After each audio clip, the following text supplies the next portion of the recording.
یہ ساری ڈیٹیلز ہیں ان کے، جس طرح میں نے کہا میں تھوڑی سی بریفلی ان چیزوں کو ہٹ کروں گا، اور باقی چیزیں انشاءاللہ تعالی آپ لوگ اپنے لحاظ سے دیکھ لیجئے گا کلاس کے بعد۔ آ، بہت سے جو کمپینینز سے بڑے بڑے، انہوں نے کس طرح حضرت ابوبکر صدیق رضی اللہ تعالیٰ عنہ کے ہاتھ پہ اسلام قبول کیا، ان میں سے عثمان بن عفان، عبد الرحمن بن عوف، طلحہ بن عبید اللہ، سعد بن ابی وقاص، زبیر بن عوام، بہت بڑے بڑے صحابہ ہیں یہ، ان سبوں نے حضرت ابوبکر صدیق کے انکریج کرنے پہ اسلام کو قبول کیا، اور پھر بعد میں جا کے بہت سے اور لوگ بھی مسلمان ہوئے، ان میں حضرت ابو عبیدہ ابن جراح بھی تھے، جنہوں نے پھر جنگوں میں بہت بہترین کام کیے۔ آ،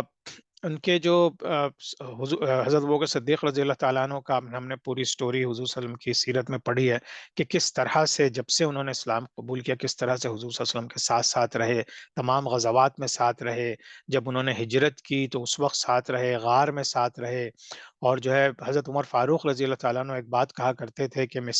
سے ساری زندگی کی کوئی عبادت جو میں نے کی ہے یا اللہ کی رضا کے لیے کام کیا، وہ ابو بکر کو دے دی جائے، اگر ابو بکر کی جو ایک رات انہوں نے حضور صلی اللہ علیہ وسلم کے ساتھ غار ثور میں گزاری تھی، اگر وہ مجھے مل جائے، تو اللہ تعالیٰ کے نزدیک وہ وقت جو حضرت ابوبکر صدیق رضی اللہ تعالیٰ نے گزارا اور حضور صلی اللہ علیہ وسلم کو سپورٹ دی، وہ بہت بڑی اہمیت کا حامل ہے۔ اسی طرح سے جب بھی جو ہے حضور صلی اللہ علیہ وسلم کو کوئی ضرورت پڑی تو حضرت ابوبکر صدیق ان کے ساتھ کھڑے رہے۔ جب معراج سے واپسی ہوئی تو بہت سے لوگوں نے حضور صلی اللہ علیہ وسلم کو نہیں مانا، لیکن حضرت ابوبکر صدیق نے کہا کہ اگر حضور صلی اللہ علیہ وسلم کہہ رہے ہیں تو یقیناً سچ ہوگا، اور اسی طرح سے ہر موقع پہ وہ ان کے ساتھ ساتھ کھڑے رہے۔ جب پرشینز نے رومنز کو ڈیفیٹ کیا تو اس وقت بھی حضرت ایک کفار چیف جو تھا ابی بن خلف، وہ مذاق اڑا رہا تھا، تو حضرت ابوبکر صدیق نے اس سے کوئی شرط لگائی تھی کہ رومنز جو ہیں وہ پرشینز کو جو ہے ہرا دیں گے، اور اس پر پھر حضور صلی اللہ علیہ وسلم نے کہا تھا کہ تم اپنی شرط بڑھا دو، کیونکہ حضور صلی اللہ علیہ وسلم کو سورہ روم کے ذریعے یہ اطلاع مل گئی تھی کہ رومنز جو ہیں وہ غالب آئیں گے۔ بدر کے مقام پہ، احد کے مقام پہ، اور تمام جتنے بھی غزوات ہوئے اس میں حضور صلی اللہ علیہ وسلم کے بہت ساتھ ساتھ رہے، بہت ان کی ہیلپ کی، اور بہت سے موقعوں پہ کفار کی تلواروں سے ان کو بچایا۔ اچھا، ایک دفعہ حضور صلی اللہ علیہ وسلم اپنے صحابہ سے مسجد میں بات کر رہے تھے، اللہ نے جو ہے ان کو، حضور صلی اللہ علیہ وسلم نے بتایا کہ اللہ نے مجھے آپشن دی ہے، یا ہمیں آپشن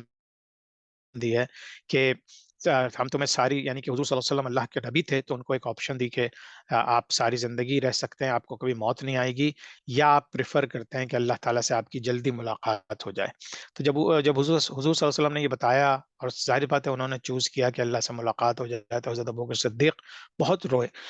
کیونکہ ان کو اندازہ ہو گیا تھا کہ اب حضور صلی اللہ علیہ وسلم کا وصال ہونے والا ہے۔ اسی طرح سے آپ سمجھیے حضرت ابوبکر صدیق کے جو 2 ڈھائی سال تھے وہ گزرنا شروع ہو چکے تھے، اور ان کو ان تمام چیزوں سے بہت بڑے لیول کے اوپر مقابلہ کرنا تھا۔ اب ان کے کچھ ڈیسیشنز تھے ایسے، تو ربیع الاول 11 ہجری کو جب اسامہ بن زید 700 سولجرز کے ساتھ جو بلقاء اور داروم بائزنٹینین امپائر سے لڑنے جا رہے تھے، ان کو انہوں نے سب سے پہلے بھیجا، اور بہت سے لوگوں نے کہا کہ اب اس کا جو ہے وقت نہیں ہے، یا اب ان کے اندر مورائلز ان لوگوں کے ہائی نہیں ہے، لیکن انہوں نے کہا اگر حضور صلی اللہ علیہ وسلم نے ڈیسائیڈ کر لیا تو پھر یہ تو 100% آگے جائے گا، اور انہوں نے اس مشن کو آگے بھیج دیا۔ پھر مسلمہ کذاب سے ڈیل کرنے کے لیے، جس کو بیٹل آف یمامہ بھی کہتے ہیں، انہوں نے اپنی بھیجی مسلمان فورسز، 13,000 مسلمان بھیجے، جبکہ مسلمان نے، آپ سوچئے حضور صلی اللہ علیہ وسلم کا ابھی انتقال ہوا ہے، اور مسلمان نے اپنے انڈر یعنی 40,000 ایسے لوگ تھے جن میں مسلمان بھی تھے، بہت سے مسلمان تھے جو مسلمہ کو اپنا نبی کہنے لگے تھے، اور ان سے پھر فائٹ ہوتی ہے 13,000 مسلمانوں کی، جس میں مسلمانوں کی 1200 کیجولٹی ہوتی ہیں، اور تقریباً 28 سے 32,000 مسلمان کے لوگ مارے جاتے ہیں، لیکن حضرت بکر صدیق اس کو بہت ہی آئرن ہینڈ کے ساتھ لے کے جاتے ہیں، اور اس کو شکست دیتے ہیں اور اس کو قتل کر دیتے ہیں۔ اس جنگ میں تقریباً 70 صحابہ بھی شہید ہوئے، تو ان کو جو ہے حضرت عمر فاروق رضی اللہ تعالیٰ عنہ نے ان کو مشورہ دیا کہ اتنے صحابہ شہید ہو گئے ہیں تو کہیں قرآن شریف جو کہ ہم لوگوں نے لکھا تو ہوا ہے لیکن وہ کہیں ایک جگہ جمع نہیں ہے، تو پھر اسی دوران عمر فاروق رضی اللہ تعالیٰ عنہ کے سجیشن پر حضرت ابو بکر صدیق رضی اللہ تعالیٰ عنہ نے یہ کام شروع کروایا. اس کو کمپلیٹ جا کے تو حضرت عثمان غنی رضی اللہ تعالیٰ عنہ کے زمانے میں ہوگا، لیکن انہوں نے اس طرف توجہ دینی شروع کی. اچھا اب یہ واقعات ہیں جو پھر مختلف سمجھے، میں ان کو بہت ڈیٹیل میں نہیں جاؤں گا، جس میں خالد بن ولید کی انٹری ہوتی ہے. اور صرف میں یہ ذکر کروں گا کہ حضرت خالد بن ولید کے بارے میں یہ بات مشہور ہے کہ حضرت عمر فاروق رضی اللہ تعالیٰ عنہ نے اپنے دور میں آ کے انہیں معزول کر دیا تھا، اور پھر اس کی وجوہات بھی تھیں. اور کچھ ایک وجہ یہ بتاتے ہیں کہ جب ان کو بھیجا گیا تھا ایک جنگ میں، وہاں پہ مالک بن نویرہ تھا، تو طریقہ یہ تھا کہ ان کو یہ بتایا گیا تھا کہ آپ کسی بھی شہر سے باہر جا کے اذان دیں، اگر جواب میں آپ کو اذان سنائی دے تو پھر آپ ان لوگوں کو قتل نہیں کریں گے، یعنی وہ مسلمان ہیں. لیکن اگر اذان سنائی دے جائے تو اس کا مطلب پھر ان کو اگر اذان نہیں سنائی دے تو پھر اس کا مطلب کہ وہ لوگ مسلمان نہیں ہیں، تو آپ انہیں قتل کر سکتے ہیں. تو بہرحال یہ ایک واقعہ ہوا تھا جس میں مالک بن نویرہ کو قتل کر دیا تھا حضرت خالد بن ولید نے، اور اس بات کے اوپر ان کی پیشی ہو گئی تھی. اور بعد میں پھر ان کے کچھ دوسری وجوہات تھیں جس کی وجہ سے ان کو معزول کیا گیا تھا، اور اس کی تفصیل انشاءاللہ ہم حضرت عمر فاروق کے دور میں پڑھیں گے. اچھا، یہ بغاوتوں کا جو سلسلے شروع ہوئے تھے وہ آپ سمجھیے کہ اگر آپ نقشہ دیکھیں تو عراق میں، شام میں، اور آپ کے یمن سے، ایجپٹ سے، ان تمام جگہوں سے بغاوتیں شروع ہوئی تھیں. یہ تو سمجھے سرحدی بغاوتیں تھیں، اور جو آپ کے سعودی عربین پیننسولا کے اندر جو قبائل چینج ہو رہے تھے ان سے ایک الگ جنگ تھی. تو ایک پورا بہت ہی یعنی جسے کہتے ہیں آپ گمبھیر قسم کی سچویشن تھی. اور حضرت ابوبکر صدیق رضی اللہ تعالیٰ عنہ کو تمام فرنٹس پہ ڈیل کرنا پڑ رہا تھا. غسانیز جو تھے وہ رومنز کی طرف تھے اور وہ ان کے ساتھ مل گئے تھے. پھر یہ جو عراق کی طرف تھا، جو نیشن کہلاتی ہے ہیرا نیشن، اور پھر ان لوگوں کے ساتھ بھی پرشینز مل کے مسلمانوں کو یعنی کہ مسلمانوں کی خلافت کو تنگ کر رہے تھے. یہ نقشہ ذہن میں رکھیے، یہ عراق ہے، یہ سیریا ہے، یہ تو آج کا جارڈن ہے، اور نیچے پھر یہ سعودی عرب ہے. تو ان تمام جگہوں سے مسلمانوں کو مشکلات شروع ہو گئی تھیں. اچھا، خالد بن ولید رضی اللہ تعالیٰ نے عراق میں ان کو بھیجا گیا. انہوں نے وہاں پہ جو ہے یعنی فتح حاصل کی، اور بعد میں جو یہ دونوں رولرز تھے ان لوگوں نے اسلام قبول کر لیا تھا، تو مسلمانوں کو تھوڑی طاقت ہو گئی. اور پھر جب انہوں نے پرشینس کو ٹیک کیئر کیا، ظاہر بات ہے پورا پرشیا تو ابھی فتح نہیں ہوا، لیکن یہ کہ مین جو تھریٹ تھی وہاں سے ختم ہوئی، تو پھر ان کو بھیجا گیا رومنز کی طرف. پھر وہ رومنز کی طرف آئے، پھر انہوں نے دمشق کا محاصرہ کیا. یہ ایک میں بھی آپ بہت اچھے طریقے سے دیکھ لیجیے گا، جس میں آپ کو بتایا گیا ہے کہ حضرت جیسے ابو عبیدہ ابن جراح یہاں کھڑے تھے، اور پھر حضرت شرحبیل اور یہ تمام لوگوں نے دمشق کو گھیر لیا تھا، اور کس طرح سے پھر یہ اندر انٹر ہوئے اور پھر مسلمانوں کو فتح ملی. تمام چیزیں حضرت خالد بن ولید کی حکمتوں کی وجہ سے، لیکن حضرت ابو عبیدہ ابن جراح اس کے کمانڈر تھے، لیکن حضرت خالد بن ولید نے جس انداز سے ان سب لوگوں کو شکست دی، اس کا ایک بہت بڑا جو ہے تاریخ میں اس کا ان کا حصہ ہے. اچھا، یمامہ کی بیٹل کے بعد پھر قرآن شریف کی کمپائلیشن کا جو ذکر شروع ہوا، تو حضرت ابوبکر صدیق نے حضرت زید بن ثابت، جو کہ ایک بہت اچھے خوش الحان بھی تھے، شاعر بھی تھے، اور ان کا قرآن بھی بہت اچھا تھا، تو ان کو یہ کام دیا گیا کہ وہ چیزوں کو جمع کر کے اس کو قرآن شریف کی کمپائلیشن کر سکیں. اور پھر حضرت عثمان رضی اللہ تعالیٰ عنہ کے زمانے میں اس کو مزید ایکسپینڈ کیا گیا اس کام کو، اور پھر تمام ایک فائنل کاپی جمع کر کے باقی تمام کاپیز کو جلا دیا گیا تھا. اچھا، جب حضرت ابوبکر صدیق رضی اللہ تعالیٰ عنہ کا دور تقریباً 27 مہینے رہا، 2 سال 3 مہینے، اور ان کے انتقال کی جو خبریں ہیں ان میں سے 2 رپورٹس آتی ہیں. ایک تو بالکل اسی طرح جس طرح حضور صلی اللہ علیہ وسلم کو زہر دیا گیا تھا ایک یہودی عورت سے خیبر کے مقام پہ، اور دوسرا یہ کہ انہوں نے جو ہے وہ ٹھنڈے پانی سے غسل کیا تھا، اور یعنی کہ سردی کا زمانہ تھا، ان کو بخار ہوا، اور پھر وہ تقریباً 15 دن کے اندر ان کا انتقال ہو گیا. اچھا، اب دیکھیے یہ جو چیزیں جو میں جن پہ ایمفیسائز کر رہا ہوں یہ ضروری ہیں اپنے ہم لوگوں کو سمجھنا. اب ان کا دور تھا، انہوں نے بڑی بڑی لڑائیاں لڑی، انہوں نے ہر طرح سے حضور صلی اللہ علیہ وسلم کی باتوں کو آگے بڑھایا. ایک ان کا جو قول تھا حضور صلی اللہ علیہ وسلم کا، اس کو انہوں نے اپنی جان سے زیادہ بھی اہمیت دی. لیکن ایٹ دا سیم ٹائم اب حضرت ابوبکر صدیق رضی اللہ تعالیٰ عنہ کا انتقال ہو رہا ہے، اور وہ جو ہیں انہوں نے کیا کیا کہ انہوں نے حضرت عمر فاروق رضی اللہ تعالیٰ عنہ کو نامینیٹ کیا اپنے سینئر صحابہ سے مشورہ کرنے کے بعد. ٹھیک ہے. تو انہیں یہ اندازہ ہو گیا تھا کہ اس وقت مسلمانوں کی کمانڈ اس وقت جو اتنے نازک حالات ہیں، ایون دو کہ مین چیزوں کو تو انہوں نے کنٹرول کر لیا تھا، لیکن انہیں پتا تھا کہ جیسے حضرت ابوبکر صدیق رضی اللہ تعالیٰ عنہ کا انتقال ہوگا اسی طرح سے دوبارہ سے لوگ پھر جائیں گے. تو انہیں کوئی بہت ہی آئرن ہینڈ والا آدمی چاہیے تھا، بہت سخت اور اللہ کے اوپر اور رسول صلی اللہ علیہ وسلم کی باتوں پہ یقین رکھنے والا. تو انہوں نے حضرت عمر فاروق کو نامینیٹ کیا. پھر ان کا 22 جمادی الاخر 13 ہجری، وہ یہ بھی پیر کا دن تھا کہ ان کا انتقال ہو گیا، اور وہ حضور صلی اللہ علیہ وسلم کے پہلو میں ان کو دفن کیا گیا. اچھا، اب اس کو چونکہ حضرت ابو صدیق نے نامینیٹ کر دیا تھا، تو اب دوسرے خلیفہ حضرت عمر فاروق رضی اللہ تعالیٰ عنہ بنے. اور دوسری خلافت جو جب شروع ہوئی تو آپ سمجھے 634 سے لے کے 644 تقریباً 10 سال یہ خلافت چلی.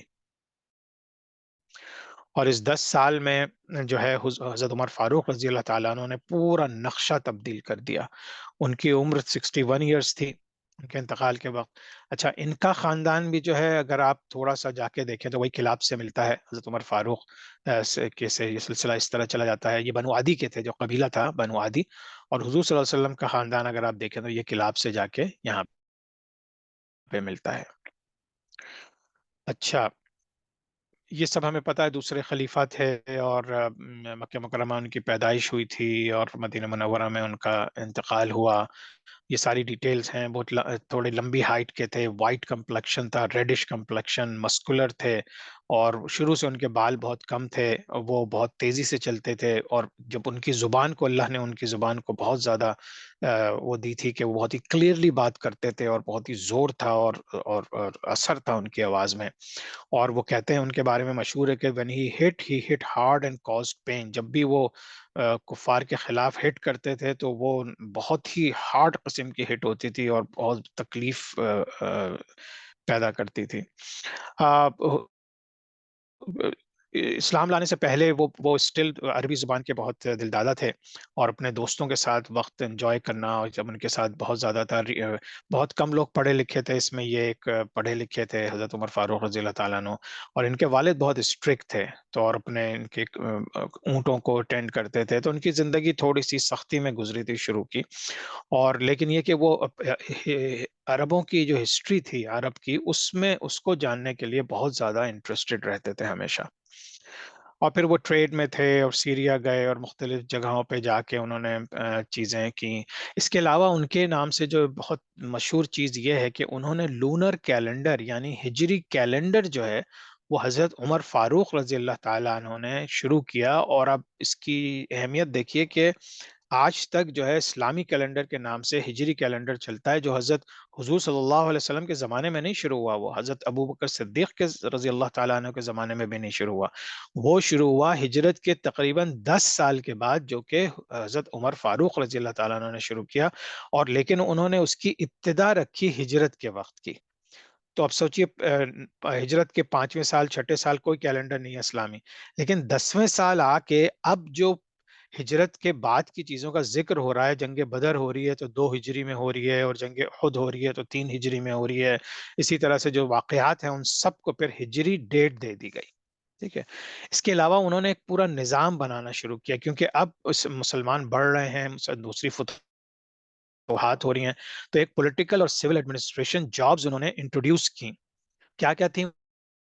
وہ؟ Chief secretary, military secretary, revenue collector, police chief, treasury office, اور بہت سی دوسری آفیشیل پوسٹ کریٹ کی. اس زمانے میں ان چیزوں کا کانسیپٹ ہی نہیں تھا. اس زمانے میں قبائل کے امیر ہوتے تھے اور وہی سب سارے ڈیسیشن لیتے تھے. ہاں، اسی طرح سے انہوں نے جو ہے وہ پہلے آدمی تھے جنہوں نے department for the investigation of complaints against government officers, کہ اگر جو لوگ ایڈمنسٹریشن میں ہیں وہ کوئی ظلم کرتے ہیں تو ان کے خلاف باقاعدہ آفیشیل کوئی کمپلین کر سکتا ہے. یہ وہ پہلے آدمی تھے جنہوں نے پبلک منسٹری سسٹم کریٹ کیا، جہاں پہ ایک ڈیٹا بیس تھا جس میں سارے آفیشلز، گورنمنٹ آفیشلز اور سولجرز کے نام تھے. اس سے پہلے کسی کا کہیں لکھے ہوئی چیزیں نہیں ہوتی تھی کہ کون جنگ میں جا رہا ہے، کون فوجی ہے، کون نہیں ہے. تو چیزوں کو ایک سسٹمائز کرنے کے لیے انہوں نے یہ سب چیزیں شروع کی، جو کہ انہی کے زمانے میں شروع ہوئیں. اور انہوں نے سوچی آج سبحان اللہ ایک one of the worst thing that's happening all over the world کہ جتنے ہمارے حکمران ہیں کسی بھی ملک کے وہ سب سے زیادہ امیر ہوتے ہیں اور سب سے زیادہ ان کے بزنسز ہوتے ہیں اور ان کی انویسٹمنٹس ہوتی ہیں. حضرت عمر فاروق رضی اللہ تعالیٰ عنہ نے یہ چیز بین کر دی تھی کہ جس کا کوئی بھی بزنس ہے، کوئی بزنس میں انوالو ہے یا ٹریڈ ہے، تو وہ پوزیشن نہیں لے سکتا کوئی گورنمنٹ آفیشل، کیونکہ وہ اس کا فائدہ اٹھا سکتا ہے. عمر فاروق رضی اللہ تعالیٰ عنہ was the first to adopt the title of امیر المؤمنین. آج ہم امیر المؤمنین کا نام بہت سنتے ہیں، تو سب سے پہلے جو ٹائٹل ملا امیر المؤمنین کا وہ حضرت عمر فاروق رضی اللہ تعالیٰ عنہ کو ملا. اور پھر ردا وارز یعنی جو ارتداد تھا، جو کہ مرتد ہونے لگے تھے، جو ہے اس میں پھر ان کا بہت بڑا انفلوئنس تھا، اور انہوں نے بہت سی چیزوں میں مدد کی. حضرت ابوبکر صدیق کی، اور اس میں حضرت خالد بن ولید نے بھی بہت مدد کی. حضرت عمر فاروق بھی حضرت ابوبکر صدیق کی طرح ہر وقت جب سے وہ مسلمان ہوئے ہر وقت ان کے ساتھ ساتھ رہے، حضور صلی اللہ علیہ وسلم کے داہنا ہاتھ بن کے کھڑے ہوئے، اور کبھی بھی ان کے اوپر کوئی تکلیف نہیں آنے دی. اور جو ہے جب یہ خزرج والے جو تھے وہ ڈس ایگریمنٹ میں تھے، عمر فاروق رضی اللہ تعالیٰ عنہ نے جو ہے وہ حضرت ابوبکر صدیق کو خلیفہ بنانے کے لیے سب سے نیگوشیشنز کی، اور سب سے پہلے خود بڑھ کے انہوں نے بیعت کی، تاکہ جو ہے دوسرے لوگ، کیونکہ عمر فاروق رضی اللہ تعالیٰ عنہ کا اپنی ایک بات تھی، اپنی ایک مطلب طاقت تھی، اور حکمت، بہت حکیم سمجھتے تھے لوگ ان کو، تو انہوں نے بہت اچھے انداز سے حضرت ابوبکر صدیق کو خلیفہ نامینیٹ کیا. انہوں نے مدینہ منورہ میں اپنی پوری حکومت بنائی، اور انہوں نے امپائر کو جو ہے اپنی پوری مسلم امپائر کو سب ڈیوائیڈ کر دیا. اور وہ کس طرح سے ڈیوائیڈڈ تھے آج بھی آپ لوگ ریلیٹ کر سکتے ہیں، کہ یہ ساری سمجھ لیجئے کہ پروونسز تھیں یا اسٹیٹس تھیں. مکہ، مدینہ، بصرہ، مکہ مدینہ سعودی عرب میں، بصرہ، کوفہ یہ عراق میں، پھر جزیرہ یہ عراق میں ہے لیکن دونوں ریورز کے اوپر، پھر سیریا، پھر پیلسٹائن کو ایلیا بولتے تھے، رم اللہ پیلسٹائن کا صحیح الگ اسٹیٹ تھی، اپر ایجپٹ، لوور ایجپٹ، خراسان، آذربائیجان اور فارس، یہ تین چیز جو ہیں یہ پرشیا میں تھیں. تو انہوں نے اس طرح سے ان علاقوں کو بانٹ کے ان کی لوکل ایڈمنسٹریشن بنائی، تاکہ ایک پورے مسلم امپائر کو ایڈمنسٹر کرنے میں آسانی ہوئی. انہی کے زمانے میں 638 میں ایک بہت بڑا قحط پڑا، جس سے بہت مسلمانوں کو نقصان پہنچا، اور اس کے بعد پھر پلیگ آ گیا، ایک بیماری پھیل گئی جو کہ پھر بہت زیادہ نقصان ہوا. لیکن کس طرح سے حضرت عمر فاروق رضی اللہ تعالیٰ نے ان چیزوں کو ہینڈل کیا، یہ ایک بہت بڑا کارنامہ تھا ان کا، اور اس کی ڈیٹیل انشاءاللہ سلائیڈز میں آپ لوگوں کو مل جائے گی. حضرت عمر فاروق رضی اللہ تعالیٰ عنہ نے ایک ویلفیئر اسٹیٹ بنانے کے لیے بہت ہی کام کیے، اور جتنے جو بیچارے ہینڈی کیپ تھے یا غریب لوگ تھے ان کے لیے بیت المال اسٹارٹ کیا. بیت المال میں پیسہ جمع ہوتا تھا، مال غنیمت جو جنگوں کے بعد آتا تھا، اور لوگ جو فرض کریں ڈونیشن دیتے تھے وہاں جمع ہوتا تھا. پھر ان کو وہیں سے پھر یہ غربا کی، اور جو بیچارے ہینڈ ٹو ماؤتھ تھے، یا یہ کہ کوئی ہینڈی کیپ تھے، تو یہ تمام سروسز جو آج آپ امریکہ میں دیکھتے ہیں، ساری دنیا میں دیکھتے ہیں، جو لوگوں کے لیے سروس پرووائڈ ہوتی ہے، خاص طور سے یہ لوگ تو ان کی کرتے ہیں کہ جو جنگوں میں زخمی ہو گئے یا کوئی ہینڈی کیپ ہو گئے. لیکن یہ کہ یہ سلسلہ، یہ کانسیپٹ جو ہے حضرت ابوبکر صدیق رضی اللہ تعالیٰ نے شروع کیا تھا پورے ویلفیئر اسٹیٹ کا، جو آج بھی اس لیول کے اوپر پوری دنیا میں کہیں بھی اس لیول کی ویلفیئر اسٹیٹ آج تک نہیں انٹروڈیوس ہو سکی. حضرت عمر فاروق رضی اللہ تعالیٰ عنہ کی جو فتوحات تھیں، اب دیکھیے اب میں باقی چیزیں بہت بریفلی بتاؤں گا، لیکن آپ یہ تھوڑا سمجھ لیجئے کہ ان کی کانکویسٹ بہت واسٹ تھیں. اور صحابہ جو تھے وہ حضور صلی اللہ علیہ وسلم کے ٹرین کیے ہوئے تھے، پھر حضرت ابوبکر صدیق، حضرت عمر فاروق کے ہاتھوں ٹرین ہوئے تھے، تو وہ بریلینٹ تھے. ایک ایک صحابی 10 اور 20 کفار پہ بھاری ہوتے تھے، اور انہوں نے مسلم امپائر کو کہاں کہاں پھیلایا. اب اس کو تھوڑا سا تفصیل سے دیکھ لیجئے. عراق کیا ہے؟ جہاں پہ کوفہ، جہاں پہ بصرہ، جہاں پہ ہم دیکھیں گے کہ ابھی حضرت علی رضی اللہ تعالیٰ عنہ کے زمانے میں مسلمانوں کی بہت بڑی طاقت وہاں ہو جائے گی. ایران، پورا پرشیا، وہاں پہ انہوں نے پوری اس کو فتح کر لیا. آذربائیجان، آرمینیا، جورجیا، سیریا، شام، جارڈن، پیلسٹائن، لیبنان،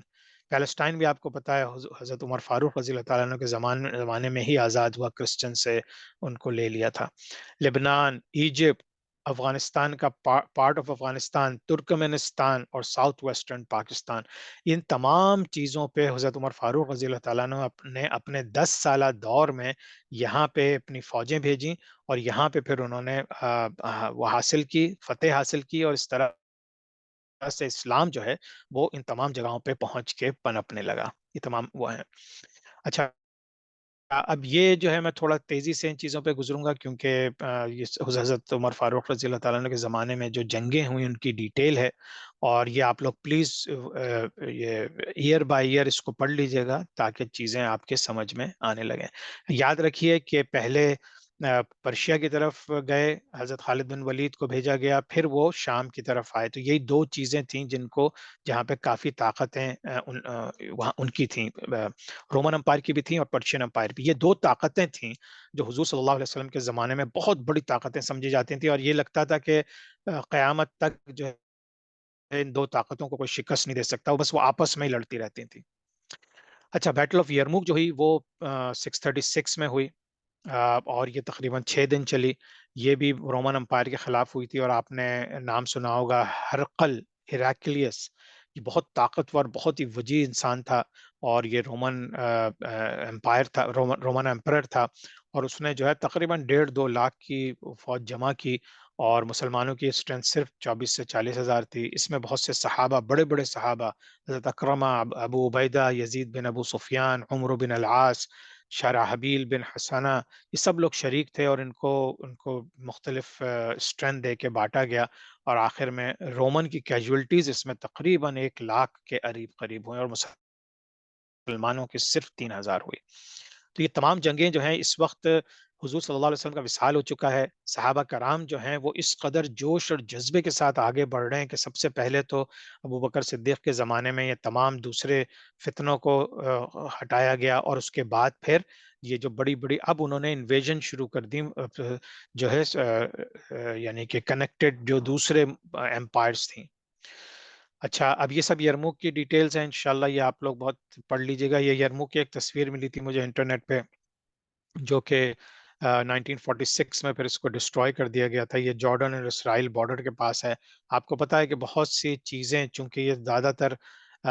جنگیں فلسطین کے ارد گرد شام، عراق اور سعودی عرب اور ایجپٹ میں ہو رہی تھیں، تو اس میں پھر اسرائیل کی جب طاقت ملتی ہے تو اس نے پھر بہت سی تباہی مچائی ہے ان تمام علاقوں میں۔ اچھا، یرموک کا ہی سلسلہ آ گیا ہے، یہ بہت تفصیل ہے، اس کو پلیز ضرور پڑھیے گا، اور کوشش کیجیے گا کہ آپ اس کو پوری، یعنی کہ کس طرح سے مسلمانوں نے دمشق کو فتح کیا، اور یہ بھی ایک تاریخی چیز ہے جس کو کہ تاریخ میں، مسلمانوں کی تاریخ میں تو آپ کو چیزیں مل جاتی ہیں، لیکن جو دوسری لوگوں نے تاریخ لکھی ہے وہ انہوں نے پھر اس کو غلط طریقے سے لکھی ہے۔ تو اب یہ ایک میپ ہے Muslims invasion of central Asia, کہ کس طرح سے کہاں کہاں پہ فورسز تھیں، اور یہ لوگ کہاں سے نکل کے ایسٹرن رومن امپائر جو ہیں، یہ جو ڈارک پنک ہے، یہ جو ہے Roman claimed not in control, لیکن رومن نے کلیم کیا ہوا تھا ان چیزوں کو۔ تو آپ سمجھے کہ پورا جو میڈیٹرینین سی کے ارد گرد کا علاقہ تھا، انکلوڈنگ فلسطین، یہ سارا رومن امپائر کے انڈر تھا، اور راشدون کیلیفیٹ ابھی یہاں سے بڑھنا شروع ہو رہی ہے، اور پھر ہم دیکھیں گے کس طرح سے آگے بڑھ کے وہ باقی چیزوں کو بھی اپنے قبضے میں لے لیں گے۔ پھر قادسیہ ہوتی ہے، پرشینز نے جو قادسیہ میں ان کو 636 میں جو ہے ان کو مسلمان فتح حاصل کرتے ہیں ان پر، اور پھر جو ہے اس کی تفصیل ہے کہ Palestine was taken away from Romans in April 637 AD with months of siege، یعنی کہ کافی عرصے تک اس کا محاصرہ رہا، اور اس کے بعد بغیر کوئی لاش بغیر کوئی قتل ہوئے حضرت عمر فاروق رضی اللہ تعالیٰ عنہ نے جا کے شہر کی کنجیاں لے لی تھیں، اور اس کے بعد باقاعدہ انہوں نے، جو پریسٹ تھا، جو چرچ تھے، یہ لوگ سمجھ رہے تھے اب ان کو قتل کر دیا جائے گا، لیکن انہوں نے ان کو قتل نہیں کیا، ان کو عبادت کرنے کی اجازت رکھی، اور اس طرح سے انہوں نے یہودیوں کو بھی کہا کہ تم یروشلم میں رہ سکتے ہو اور اپنا فیتھ فریلی فیتھ پریکٹس کر سکتے ہو۔ اب آج کل کے اعتبار سے اگر آپ دیکھیں جو پوری دنیا میں اس وقت اسرائیل نے قتل و غارت اور ظلم کا بازار گرم کیا ہوا ہے. یہ جو مسلمانوں کی مثالیں ہیں یہ لوگ یاد نہیں رکھتے، تو ہم کم از کم مسلمانوں کو یاد رکھنی چاہیے کہ مسلمانوں نے کبھی بھی یہودیوں کو یا کرسچنز کا قتل عام نہیں کیا. جب بھی کچھ ہوا تو وہ یا تو یہودیوں کی طرف سے یا عیسائیوں کی طرف سے پہل ہوئی، اور مسلمانوں نے صرف ڈیفینڈ کیا. اور فلسطین کے معاملے میں تو ایک قتل بھی نہیں ہوا، اور حضرت عمر فاروق رضی اللہ تعالیٰ عنہ نے فلسطین کو فتح کر لیا تھا. اچھا جی. یہ جو ہرقل کا واقعہ ہے ہیراکلس کا، وہ بھی آپ لوگ پڑھ لیجیے گا کہ کس طرح سے وہ بالکل گھبرا گیا اور ڈر گیا. وہ سمجھا کہ مسلمانوں کی بہت ہی بڑی آرمی ہے، اور پھر وہ جنگ بھی اس نے نہیں کی اور وہاں سے چلا گیا. اچھا، اب یہ جو واقعہ ہے حضرت عمر فاروق رضی اللہ تعالیٰ عنہ کا کہ انہوں نے حضرت خالد بن ولید کو ڈسمس کر دیا تھا. تو جب مسلمانوں نے آرمینیا کو انویٹ کیا، خالد بن ولید کو حضرت عمر فاروق نے واپس بلا لیا یا ان کو ڈسمس کر دیا کہ اب تم کمانڈر نہیں رہو گے. یعنی وہ لڑ سکتے تھے جنگ میں، لیکن یہ کمانڈر نہیں رہیں گے. اب اس کے بارے میں بہت سی رپورٹس ہیں. ایک تو وہ واقعہ جو میں نے ابھی بیان کیا تھا مالک بن نویرہ کا، ایک وہ واقعہ بھی تھا. اس کے علاوہ کچھ اس طرح کے سلسلے ہو گئے تھے کہ حضرت خالد بن ولید جس جنگ میں ہاتھ ڈالتے تھے وہ جیت کر ہی آتے تھے، اور انہوں نے کبھی ان کی تلوار جھکی نہیں، ٹوٹی نہیں. تو انہوں نے کبھی تو لوگوں کو کچھ ایسا احساس ہونے لگا تھا کہ یعنی کہ حضرت خالد بن ولید کی وجہ سے ہم جنگیں جیت رہے ہیں. اور حضرت عمر فاروق رضی اللہ تعالیٰ عنہ ایک بہت پکے مسلمان تھے، اور ان کو یہ خوف پیدا ہوا کہ کہیں ایسا نہ ہو کہ مسلمانوں کا جو بلیف ہے وہ اس بات پہ ہو جائے رادر دین کہ اللہ کی مدد سے ہم جنگیں جیتتے ہیں. تو اللہ عالم، تو اس کو اس طرح سے بھی ہم دیکھتے ہیں. حضرت عمر فاروق رضی اللہ تعالیٰ عنہ کی حکمتیں تو ایسی ہیں کہ ان کو باقاعدہ حضرت حضور صلی اللہ علیہ وسلم نے کہا تھا کہ اگر میرے بعد کوئی نبی آتا تو حضرت عمر فاروق ہوتے. اور ان کے بہت سے ایسے جو ہے واقعات ہوئے ہیں جس میں حضرت عمر فاروق نے کوئی خواہش ظاہر کی ہے یا کوئی بات کہی ہے تو اللہ کی طرف سے وہ آیت نازل ہو گئی ہے. جیسے فار ایگزامپل ان کی ایک خواہش تھی کہ مقام ابراہیم پہ ہم طواف کرنے کے بعد نماز پڑھیں، تو یہ پھر قرآن کی آیت نازل ہو گئی کہ وہاں پہ 2 رکعت نماز پڑھنی چاہیے طواف کے بعد. اسی طرح سے جو ہے جب حجاب کا جو وقت آیا تھا، ابھی حجاب جو ہے مسلمان عورتوں کے لیے ابھی فرض نہیں ہوا تھا، تو حضرت عمر فاروق رضی اللہ تعالیٰ عنہ نے خواہش ظاہر کی تھی اور حضور صلی اللہ علیہ وسلم سے کہا تھا کہ اپنی امہات المومنین سے، اپنی وائف سے کہیے کہ وہ سر پہ یعنی کہ اوڑھنی ڈال لیا کریں یا حجاب لیا کریں، کیونکہ وہ خواتین ہیں اور مردوں کے سامنے اس طرح نہیں آئیں. تو اسی طرح سے پھر حجاب کی آیت نازل ہو گئی تھی. پھر ڈائیورس کی، اور اس طرح سے بہت سے واقعات ہیں جنگ بدر کے بعد بھی. اور پھر ایون کہ جب شراب کو حرام کیا گیا، حضرت عمر فاروق رضی اللہ تعالیٰ عنہ وہ شروع میں اسلام لانے سے پہلے وہ شراب بہت پیتے تھے، لیکن یہ کہ پھر انہوں نے چھوڑ دی تھی. اور پھر انہوں نے چونکہ یہ نوٹ کر لیا تھا کہ شراب کے نشے میں انسان کوئی بھی غلط حرکت کر سکتا ہے، تو ان کی خواہش تھی کہ شراب حرام ہو جائے. تو اسی کے کچھ دن کے بعد آیت نازل ہو گئی جس میں شراب کو حرام کر دیا گیا. اسی طرح سے بہت سی احادیث ہیں، بہت سی چیزیں ہیں جن سے آپ کو پتہ چلتا ہے کہ حضرت عمر فاروق رضی اللہ تعالیٰ عنہ کی کتنی بڑی حکمت تھی، اور ان کی جو حکومت تھی 10 سال کی وہ کتنی امپورٹنٹ تھی مسلمانوں کے لیے. حضرت عمر فاروق نے تمام چیزیں جو میں نے ابھی مینشن کی ہیں اس کے علاوہ نظام عدل اجتماعی، system of public justice create کیا. یعنی کہ وہ جو ایک بادشاہت یا ایلیٹ لوگوں کے لیے الگ نظام اور عام لوگوں کے لیے الگ نظام ہوتا تھا، اس کو ختم کر کے ایک جسٹس سسٹم کیا. حضرت عائشہ صدیقہ رضی اللہ تعالیٰ عنہ بتاتی ہیں کہ حضور صلی اللہ علیہ وسلم نے خود سے ان کو فاروق کا لقب دیا تھا. فاروق کا مطلب چیزوں کو فرق کرنے والا، who created difference between حق and باطل. عبداللہ بن عباس نے کہا کہ فرسٹ پرسن who announced اسلام از عمر. تو حضرت عمر رضی اللہ تعالیٰ عنہ کو یہ اعزاز حاصل ہے کہ پہلی دفعہ اگر کسی نے پبلکلی اسلام کو اناؤنس کیا تو حضرت عمر فاروق رضی اللہ تعالیٰ عنہ تھے. اور اسی طرح سے ان کو مختلف احادیث ہیں. تو اب ہم ان کی وفات کا ذکر کر لیتے ہیں کہ ایک مجوسی ایرانی غلام تھا لولو فیروز. وہ جو ہے وہ کسی طرح سے داخل ہوا اور جو ہے ایک صحابی کے اس کے اوپر مشورے کے اوپر اب حضرت عمر فاروق کے پاس آیا. پھر اس نے یہ شکایت کی کہ مجھے صحیح سے جو ہے وہ میں جو کام کرتا ہوں اس کے بدلے میں صرف 2 درہم دیتا ہے. تو بہرحال یہ واقعہ ہوا. آپ سب نے سنا ہوگا حضرت عمر فاروق نے کہا کہ میرے لیے ایک چکی بنا دو تم، کیونکہ وہ بہت ہی ٹیلنٹڈ انسان تھا. تو اس نے کہا کہ میں ایک ایسی چکی بناؤں گا تمہارے لیے کہ ساری پوری زندگی تم یاد رکھو گے. تو حضرت عمر فاروق کو یہ احساس ہو گیا کہ یہ شخص ہے جو ان کو قتل کر سکتا ہے. اور یہی ہوا کہ اسی شخص نے پھر آگے جا کے ایک دن فجر کی نماز کے وقت حضرت عمر فاروق رضی اللہ تعالیٰ عنہ پہ حملہ کیا اور انہیں قتل کر دیا. تو یہ واقعہ ہوا اور ظاہر بات ہے حضرت عمر فاروق رضی اللہ تعالیٰ عنہ زخمی ہو گئے. اور انہوں نے صحابہ سے پوچھا کہ کس نے یہ کیا ہے. جب انہوں نے بتایا کہ ایک ابو لہلو فیروز جو مسلمان نہیں تھا، تو انہوں نے اللہ کا شکر ادا کیا کہ ابھی وہ نوبت نہیں پہنچی کہ ایک مسلمان کو قتل کر رہا ہے. تو بہرحال یہ تمام چیزیں ہوئیں. اب اس کے بعد اب دیکھیں حضرت ابوبکر صدیق رضی اللہ تعالیٰ عنہ نے ایک نامینیٹ کیا تھا حضرت عمر فاروق رضی اللہ تعالیٰ عنہ کو. لیکن اب حضرت عمر فاروق رضی اللہ تعالیٰ عنہ کے زمانے میں اب کچھ ایسے بڑے بڑے صحابہ سامنے تھے کہ جن کو حضرت عمر فاروق رضی اللہ تعالیٰ عنہ نے جمع کیا. 6 صحابہ تھے اور انہوں نے کہا کہ تم لوگ جو ہے ڈیسائیڈ، تم لوگ آپس میں مشورہ کرو اور اپنے میں ہی سے، یعنی انہی 6 میں سے کسی ایک کو اگلا خلیفہ بنانا. جب وہ زخمی ہو گئے تھے تو اس دوران انہوں نے یہ کہا. ان میں حضرت عبد الرحمن بن عوف، حضرت سعد بن ابی وقاص، طلحہ بن عبید اللہ،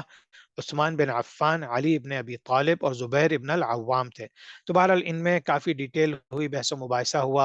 اور پھر یہ ڈیسائیڈ ہوا کہ حضرت عثمان غنی رضی اللہ تعالیٰ عنہ جو ہیں وہ خلیفہ بنیں گے.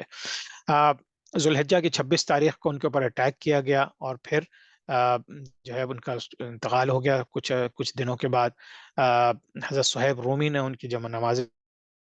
جنازہ پڑھائی اور حضرت عائشہ صدیقہ رضی اللہ تعالیٰ عنہ سے انہوں نے ریکویسٹ کی کہ حضور صلی اللہ علیہ وسلم کے پہلو میں کیا مجھے جگہ مل سکتی ہے. تو حضرت عائشہ نے کہا کہ میں نے تو سوچا ہوا تھا کہ ایک طرف میرا باپ ہے حضرت، ایک طرف میرے شوہر ہیں، ایک طرف میرا باپ ہے حضرت صدیق، تو میں ان کے درمیان میں اپنی قبر یا ان کے سائڈ میں بنواؤں گی. لیکن حضرت عمر فاروق نے جب ریکویسٹ کی تو انہوں نے اپنی جگہ ان کو اپنے حجرے میں تھی ان کو جگہ دے دی. تو وہاں پہ پھر حضرت عمر فاروق رضی اللہ تعالیٰ عنہ کی قبر ہے. اچھا جی، اب وقت آتا ہے حضرت عثمان غنی رضی اللہ تعالیٰ عنہ کی خلافت کا. یہ وہ خلافت ہے کہ جو بہت کنٹروورشل بنی، تیسرے خلیفہ تھے اور یہ خلافت رہی 12 سال. اور یہ خلافت اب آپ اگین ذہن میں رکھیے، حضور صلی اللہ علیہ وسلم کے وصال کے بعد حضرت ابوبکر صدیق رضی اللہ تعالیٰ عنہ نے کس طرح سے چیزوں کو سنبھالا. پھر حضرت عمر فاروق رضی اللہ تعالیٰ عنہ نے کس طرح سے ٹیریٹوریل گینز کیے، بہت بڑی بڑی جگہوں پہ اب مسلمانوں کے قبضے ہو چکے ہیں، بہت بڑی حکومت بن چکی ہے.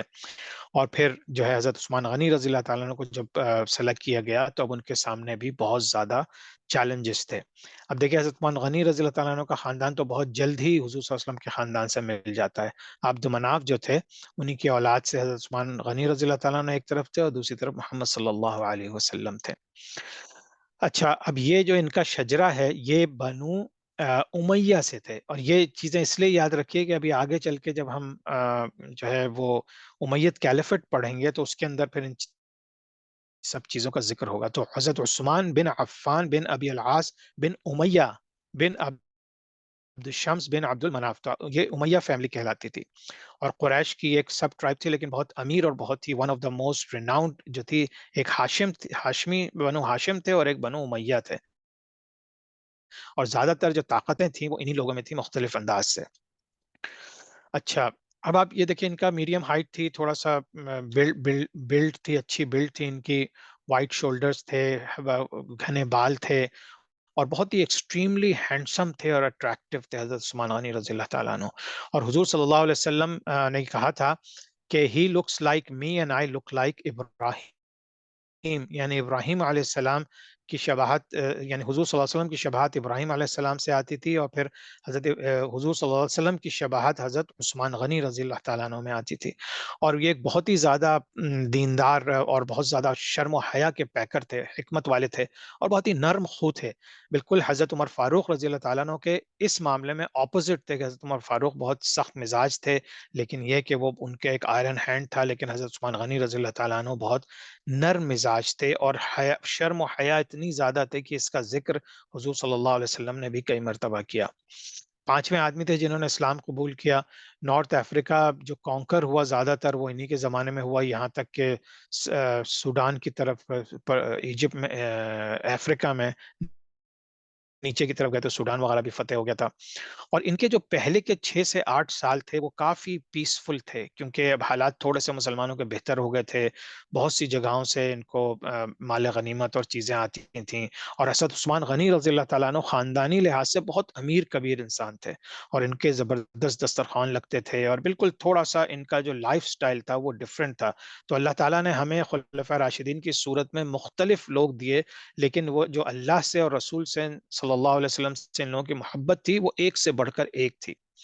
لیکن آخری کے جو کچھ سال تھے وہ بہت ہی، 4 سال 5 سال وہ بہت ہی فتنے والے تھے اور سینسیٹیو تھے اور کیوٹک تھے، اور اس چیز کے اوپر جس طرح سے حضور صلی اللہ علیہ وسلم کے وصال کے وقت ایک ایشو ہوا تھا، اس طرح سے اب جو حضرت عثمان غنی رضی اللہ تعالیٰ عنہ کی شہادت سے پہلے جو واقعات ہوں گے، انہی واقعات کی بیسس کے اوپر پھر آپ کو نظر آئے گا کہ شیعوں اور سنیوں میں جو تھوڑا سا ڈفرنس آ جاتا ہے، یا پھر ایک بہت ہی کنٹروورشل ایرا شروع ہوتا ہے حضرت علی رضی اللہ تعالیٰ عنہ کے زمانے میں، اس کو بھی ہم ڈیٹیل میں انشاءاللہ ڈسکس کریں گے آج ہی۔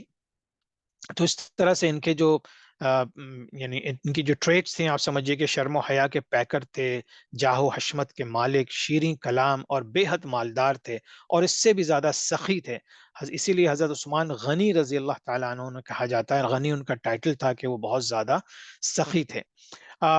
اسلام سے پہلے بھی وہ بہت اسی طرح کی ان کی طبیعت تھی، اسی طرح سے سخی تھے، وہ لوگوں کی ہیلپ کرتے تھے، بتوں کے سامنے کبھی سجدہ نہیں کرتے تھے۔ تو یہ تمام چیزیں ان کے اندر اسی طرح کی تھیں جس طرح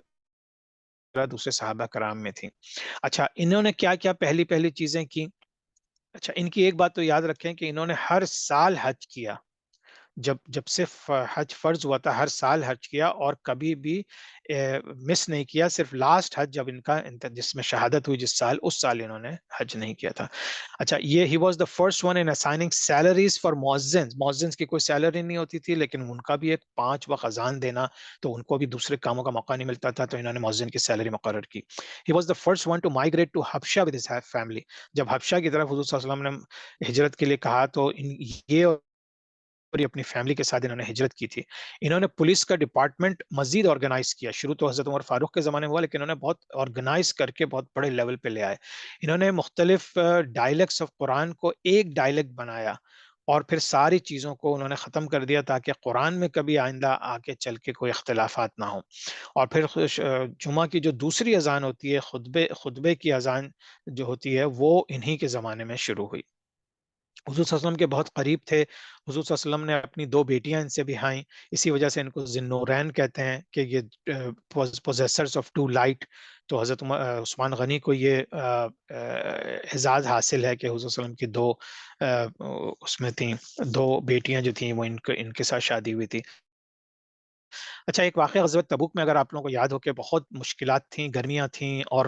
جو ہے بہت بڑی فوج سے لڑنے کے لیے حضور صلی اللہ علیہ وسلم نے اعلان کیا تھا ان سے، رومن امپائر سے۔ تو جب انہوں نے لوگوں سے بیٹھ کے چیزیں جمع کرنی شروع کی، تلواریں، گھوڑے، اونٹ، اور پھر ضابطہ دینار بھی چاہیے تھے، کرنسی بھی چاہیے تھی، تو حضرت عثمان غنی رضی اللہ تعالیٰ عنہ نے جب حضرت صلی اللہ علیہ وسلم نے ایک دفعہ کہا تو انہوں نے 100 لال اونٹ دیے، جو کہ اس کی بہت بڑی، آج کے مقابلے میں hundreds and thousands of dollars کا ایک اونٹ ہوتا تھا، سمجھیے، انہوں نے وہ دیا، اور وہ بھی تمام چیزوں سے لدا ہوا، اکوپ تھا،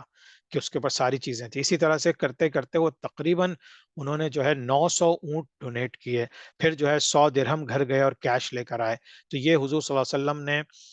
کا چہرہ دمکنے لگا تھا جب انہوں نے حضرت عثمان غنی رضی اللہ تعالیٰ عنہ کی جو ہے یہ سخاوت دیکھی۔ پھر حضور صلی اللہ علیہ وسلم نے اسی موقع پہ یہ کہا کہ nothing will harm عثمان رضی اللہ تعالیٰ عنہ after this day، یعنی ان کو اب کوئی چیز نقصان نہیں پہنچا سکتی۔ ظاہر سی بات ہے اس نقصان سے مراد یہ تھا کہ ان کو اللہ سے دور کوئی چیز نہیں رکھ سکتی تھی۔ اسی طرح سے ایک جب مائگریشن ہوئی، جب ہجرت مدینہ ہوئی، تو وہاں پہ ایک کنواں تھا جو ایک روما کے نام سے مشہور تھا، انہوں نے وہ کنواں خریدا، اس کی بھی ایک بڑی دلچسپ کہانی ہے، انشاءاللہ آپ لوگوں کو پتا ہوگی، یا ہم لوگ ڈسکشن سیشن میں اس کو ڈسکس کر لیں گے۔ اچھا، ان کی شرم و حیا بہت مشہور تھی، بہت زیادہ، یعنی وہ اتنی شرم و حیا کرتے تھے کہ ایک دفعہ یعنی کہ ساری زندگی انہوں نے کبھی اڈلٹری نہیں کی ایون کہ اسلام سے پہلے، اور ان کی فطرت جو تھی وہ فطرت سلیمہ تھی، یعنی کہ وہ بالکل پیور انسان تھے، ذہنی طور پہ، زبان سے، دل سے۔ اور ان کی جو حضور صلی اللہ علیہ وسلم نے کہا کہ حضرت عثمان غنی رضی اللہ تعالیٰ عنہ وہ ہیں کہ ان کی حیا کمپلیٹ ہے، اور ان کی جو اور کمپلیٹ کامل ایمان ہے ان کے پاس۔ اور پھر ایک واقعہ ہوتا ہے کہ حضرت بکر صدیق بیٹھے ہوئے تھے حضور صلی اللہ علیہ وسلم کے پاس، اور حضور صلی اللہ علیہ وسلم کی پنڈلی سے تھوڑی سی ان کی چادر ہٹ گئی تھی، تو حضرت بکر صدیق رضی اللہ تعالیٰ عنہ، حضرت عمر فاروق آئے، حضور صلی اللہ علیہ وسلم ویسے ہی بیٹھے رہے۔ جب حضرت عثمان غنی رضی اللہ تعالیٰ عنہ آنے لگے تو انہوں نے ایک دم سے اٹھ کے بیٹھ گئے اور اپنی پنڈلی کور کر لی۔ تو لوگوں نے جب دریافت کیا تو حضور صلی اللہ علیہ وسلم نے کہا کہ یہ میں نے اس لیے کیا because he is extremely modest, حیادار ہے، اور اگر میں اسی پوزیشن میں بیٹھا رہتا تو وہ جو کام یہ کہنے آئے تھے، جو بات کرنے آئے تھے، وہ نہیں کہہ سکتے تھے۔ اور پھر ایک اور رپورٹ کہتی ہے کہ حضور صلی اللہ علیہ وسلم نے کہا کہ ایون فرشتے جو ہیں حضرت عثمان غنی رضی اللہ تعالیٰ عنہ سے حیا کرتے ہیں، کیونکہ حضرت عثمان غنی رضی اللہ تعالیٰ عنہ کی شرم و حیا اتنی زیادہ تھی۔ اچھا، اب یہ ساری چیزیں جو ہیں وہ قرآن کی جو کمپائلیشن ہے وہ بھی ایک مشہور وہ ہے، تو انشاءاللہ آپ لوگوں کو سب کو پتا ہوگیا، آپ لوگ میری یہ سلائیڈز پڑھ لیجئے گا۔ اسی طرح سے جو ہے حضرت جب ان کی پہلی بیٹی سے شادی ہوئی تو اس کے بعد جو ہے پھر وہ ان کا جب انتقال ہو گیا تو پھر دوسری بیٹی سے شادی ہوئی، اور حضور صلی اللہ علیہ وسلم نے یہ بات بھی بیان کی کہ اگر میری اور بھی بیٹیاں ہوتی تو میں وہ بھی عثمان کو دے دیتا۔ اور ان کو چونکہ ذی النورین جو کہتے تھے، ایک تو یہ کہ دو بیٹیاں تھیں، پلس بعض لوگوں کا، علماء کرام کا خیال ہے کہ وہ صدیق بھی تھے اور شہید بھی تھے، یعنی کہ ہر لحاظ سے ان کے پاس وہ دو نور تھے، شہید ہونے کا ایک اپنا نور ہے اور سچے ہونے کا ایک اپنا نور ہے۔ یہ ایک بات ہے، اس کو تھوڑا سا پتا کر لیجئے گا کہ مطلب ذہن میں رکھ لیجئے گا کہ بعض لوگ اس کو غلط انداز سے بتاتے ہیں کہ جنگ بدر میں انہوں نے حصہ نہیں لیا تھا۔ اس کی وجہ یہ تھی کہ ان کی جو وائف تھیں، حضور صلی اللہ علیہ وسلم کی جو بیٹی تھیں رقیہ رضی اللہ تعالیٰ عنہ، وہ بیمار تھیں، تو حضور صلی اللہ علیہ وسلم نے ان کو کہا تھا کہ تم ان کی ٹیک کیئر کرو اور بدر میں نہیں جاؤ، اس وجہ سے وہ نہیں گئے تھے۔ جنگ احد میں ان کے اوپر یہ الزام ہے کہ وہ جنگ احد میں جلدی واپس چلے گئے تھے، جب حضرت خالد بن ولید نے جب حملہ کیا تھا تو اس کے بعد وہ رکے نہیں تھے، تو اس کی وجہ بھی علماء کرام یہ بتاتے ہیں کہ اس وقت اتنی ڈپریشن میں سب لوگ آ گئے تھے کہ بہت سے لوگ جانا شروع ہو گئے تھے، اور ان میں سے حضرت عثمان غنی رضی اللہ تعالیٰ عنہ بھی تھے۔ وہ سمجھ رہے تھے کہ اب جو ہے سب چیزیں ختم ہو جائیں گی اور جو ہے مسلمان جنگ ہار گئے ہیں۔ ان کے اوپر بہت ہی غم کے سال تھے، ان کی دونوں بیویوں کا انتقال ہوا، پھر ان کا بیٹا 5 سال کا بیٹا تھا، اس کا انتقال ہوا، اور پھر انہوں نے بالکل بات چیت کرنا بہت کم کر دی تھی۔ تو حضور صلی اللہ علیہ وسلم ان سے کہا کرتے تھے اور بتاتے تھے کہ مطلب یہ کہ تم اس میں، یعنی کہ ان کو بشارت دیتے تھے کہ تمہارے پر جتنا غم کا وقت آیا ہے وہ اللہ تعالیٰ اس کو تمہارے لیے، اس کے لیے بہت بہترین اجر ہے آخرت میں۔ حضرت عثمان غنی کی فتوحات بھی دیکھ لیتے ہیں جلدی سے، کہ انہوں نے یہ جو ایجپٹ کو مکمل فتح کیا، لیبیا، تیونیسیا یعنی کہ نارتھ افریقہ آپ دیکھ لیجئے، پورا الجیریا، موراکو تک پہنچ گئے۔ سوڈان میں جو ہے مزید نارتھ کی طرف انہوں نے قبضہ کیا ہے۔ According to some narration he send the first expedition to Spain, Spain میں بھی انہی کے زمانے میں پہلا ایکسپیڈیشن گیا تھا۔ پھر ریگینڈ کمپلیٹ سیریا، اب سیریا جو ہے وہ کمپلیٹ کیا، سائپرس، آرمینیا، افغانستان، آذربائیجان، ترکمنستان، سندھ، پاکستان، اور کمپلیٹ کنٹرول آف ایران۔ یہ سم زمانے میں وہ جو چھوٹی چھوٹی سی کنگڈمز رہ گئی تھیں ایران کے اندر بھی، وہ بھی ان کے زمانے میں تمام فتوحات ہو گئی تھیں۔ تو یہ بہت سی امپورٹنٹ چیزیں ہیں، انشاءاللہ آپ لوگ دیکھ لیجئے گا۔ انہی کے زمانے میں جو نیول فورس بننا شروع ہوئی تھی، حضرت امیر معاویہ جو شام کے گورنر تھے وہ ان سے پوچھتے رہتے تھے، تو بیسیکلی نیول فورس بننے کا جو پہلا ڈیسیشن لیا تھا حضرت عثمان غنی رضی اللہ تعالیٰ عنہ ہی نے لیا تھا، اور پھر اسی بیسس پہ قبرص، جس کو سائپرس جزیرہ کہتے ہیں، وہ جا کے مسلمانوں نے اس پہ قبضہ کیا تھا، اسی وجہ سے کہ ان کی نیول فورس بہت اچھے انداز سے بلڈ ہو گئی تھی۔ تو یہ تمام چیزیں ہیں، پھر سائپرس پہ بھی قبضہ ہو جاتا ہے۔ یہ دیکھیے سائپرس کا یہ جزیرہ ہے جو آج بھی کچھ ترکوں کے ہاتھ میں ہے، تھوڑا بہت اوپر کا، لیکن باقی دوسرے لوگوں پہ ہے۔ تو اب یہاں سے سیریا سے جب انہوں نے حملہ کیا تو پورے قبرص پہ قبضہ کر لیا تھا، اور خاص طور سے حضرت امیر معاویہ کے زمانے میں یہ ہوگا جا کے۔ نقشے وغیرہ آپ لوگوں کے ساتھ شیئر کرتا رہتا ہوں۔ عثمان غنی رضی اللہ تعالیٰ عنہ کی شہادت جو ہے بہت بہت ہی تکلیف دہ تھی۔ ان کی شہادت کے بارے میں کہا جاتا ہے کہ جس طرح سے کربلا میں حضرت امام حسین رضی اللہ تعالیٰ عنہ کو شہید کیا گیا تھا تکلیف دے کے، اسی طرح سے ایک اور جو غم کا واقعہ تھا وہ حضرت عثمان غنی رضی اللہ تعالیٰ عنہ کی شہادت تھی۔ ان کے خلاف بہت سے لوگ کھڑے ہو چکے تھے، اور اس کی وجوہات جو ہیں وہ یہ تھیں کہ چونکہ یہ سافٹ تھے، اس وجہ سے یہ بہت سی چیزوں میں بڑھ کے چیزوں کو ریٹیلیٹ نہیں کرتے تھے، تو آہستہ آہستہ یمن سے عبداللہ بن ابئی کہہ رہا ہوں، سوری، سبائی جو تھے، عبداللہ بن سبا، وہ جو ہے وہ منافق تھا، اس نے آ کے ان کے خلاف پروپیگنڈا شروع کیا۔ پھر ایجپٹ سے کچھ لوگ کھڑے ہوئے اور اسی طرح سے ان کے خلاف چیزیں شروع ہوئیں، اور انہوں نے کہا کہ پھر ان کے اوپر اقربا پروری کا وہ لگا کہ تم اپنے جاننے والوں کو، اپنے رشتہ داروں کو حکومتیں دیتے ہو، گورنرشپ دیتے ہو،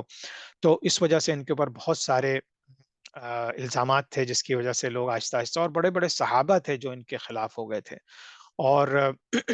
آپ کو یہ بھی پتا ہونا چاہیے کہ حضور صلی اللہ علیہ وسلم جب آئے تو دو جو رائیولری چل رہی ہوتی تھیں وہ بنو ہاشم اور بنو امیہ ہی میں چلتی تھیں، کیونکہ وہ بہت طاقتور بھی تھے اور بہت زیادہ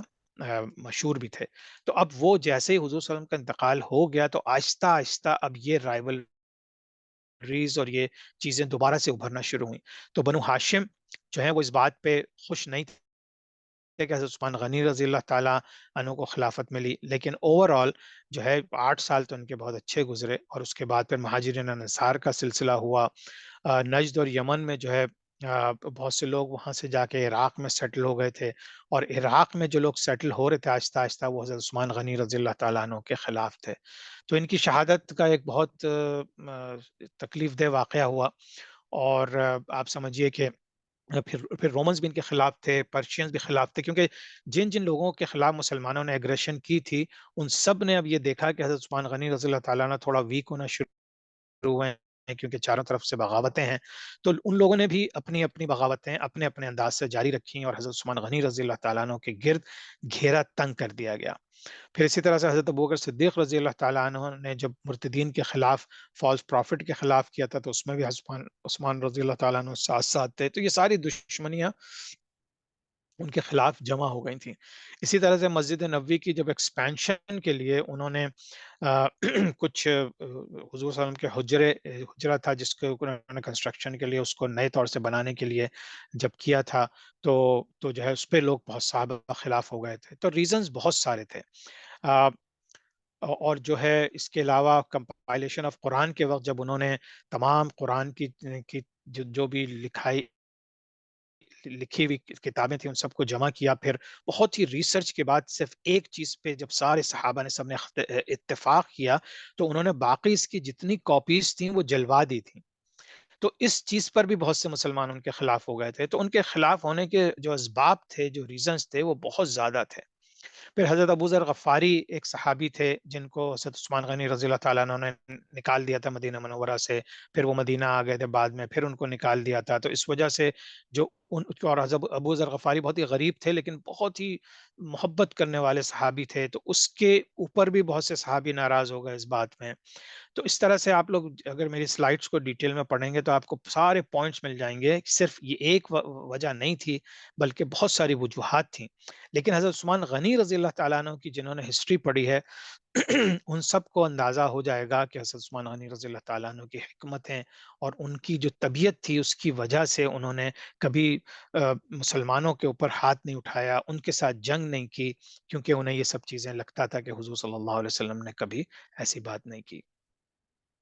اچھا، یہ جو فتنے کا جو ہے عراق خاص طور سے کوفہ میں جو ہے یہ ایک فتنے کی جگہ بن چکی تھی، کیونکہ یہاں پہ کنسپریسیز ہوتی تھیں، اور خاص طور سے حضرت عثمان غنی رضی اللہ تعالیٰ عنہ کے خلاف سب سے بڑی کنسپریسیز عراق میں ہوتی تھیں۔